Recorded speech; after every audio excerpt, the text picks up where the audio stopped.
भगवान शिव जो है वो शिव ही हैं, उनके जैसा कोई त्रिभुवन में नहीं है। वासुकी नाग का यज्ञोपवीत पहने हुए हैं, भयंकर फणधारी विषधर उनका माला है और गंगा जी जटाओं में है। ऐसा परिवार देखा है? देखो, शिव जी का वाहन नंदी और भगवती का वाहन बबर शेर। 1 मिनट में नंदी को खा जाए, लेकिन दोनों चैन से रहते हैं, रहते। अच्छा, और आगे बढ़ो, कार्तिकेय जी का वाहन मयूर है ना। भगवान शंकर के गले में सांप, मोर सांप का बहुत बड़ा आहार करता है। सांप का आहार। गणेश जी का वाहन चूहा है ना। कहीं झगड़ा देखा?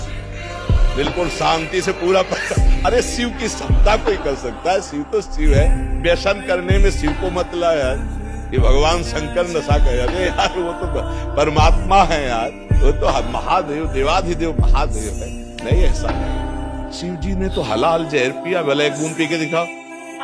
ये सब कोई जानता है कि नहीं? समुद्र मंथन में जो पहला हलाहल विष निकला भगवान शिव ने पिया। आप करो, शिव जी कोबरा को गले में डाले, तो एक बार कटवा दिखाओ। शिव जी ने गंगा जी धारण किया, 1 बाल्टी पानी धारण करो। शिव जी ने गंगा जी धारण किया 1 बार। शिव जी कभी भांग नहीं खाते। मंत्रों के द्वारा विजया शब्द से उनका अभिषेक किया जाता है, अभिषेक किया जाता है। शिव जी के ऊपर जहर का फल चढ़ता है, धतूरा का।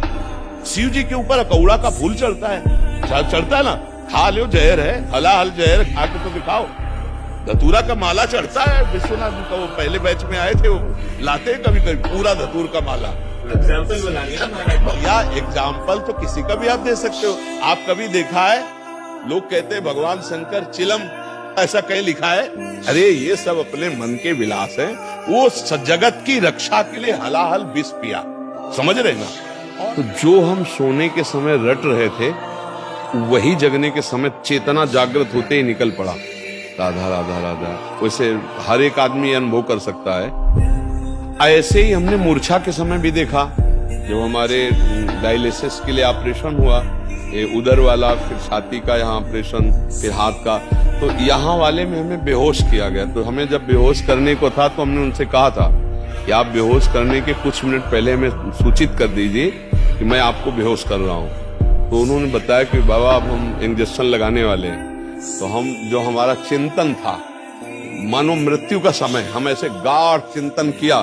तो जो हम पद शुरू किए थे, तो जब हमारी मूर्छा भंग हुई, तो अगली लाइन वही चल रही थी। शयन के समय, मूर्छा के समय, तो वही आप मूर्छा जैसा समझ लीजिए इसको। तो जिस समय आप राधा राधा चेतना में बोलकर आपकी चेतना शक्ति, स्मृति शक्ति लुप्त हुई, फिर जब जागृत हुई, तो फिर राधा राधा आप बोल रहे हैं कि मुझे ग्लानि होती, तो वो पूरा समय आपका भजन ही माना जाएगा। अगर उस स्थिति में प्राण चले जाते हैं, तो आपको भगवत प्राप्ति होगी। क्योंकि मूर्छा के पहले आपने राधा बोला था। मूर्छावस्था में आप असमर्थ हैं, ना सत बोल सकते, ना असत, ना सत्क्रिया ना असत क्रिया।